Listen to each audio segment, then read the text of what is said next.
Bismillahirrahmanirrahim. Assalamu alaikum. Well guys, one fine morning you wake up and you get your IELTS result. When you check your result, everywhere it's fine, but in one module, and that module is writing or speaking, you get less than 6, and then you get worried. You don't know what to do, whether you should appear for IELTS second time, third time, or what to do. In this case, we've got a life savior, and that life savior is called EOR, Inquiry on Result.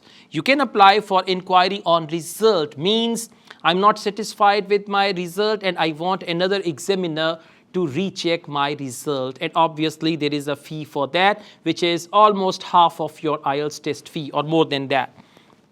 So this student of mine from India applied for EOR, and he was unhappy with his result in reading, writing and speaking. So his reading and speaking bench score did not change, but in fact his writing bench score changed from 5.5 to 6.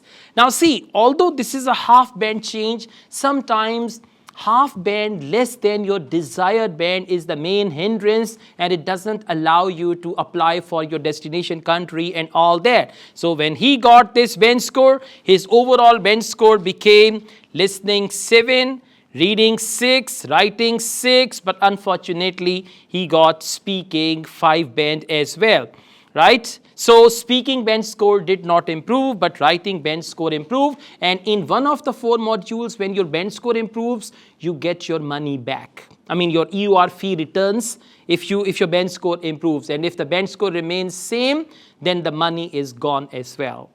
All right, guys, I've got a message on WhatsApp. There are 13, 14 points to consider before you go for EOR. Just text me on WhatsApp and I'll share that with you.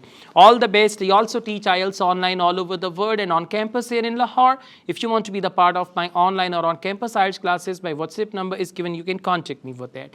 Asad Yaqub truly wishes you all the best. Take care. Allah Hafiz.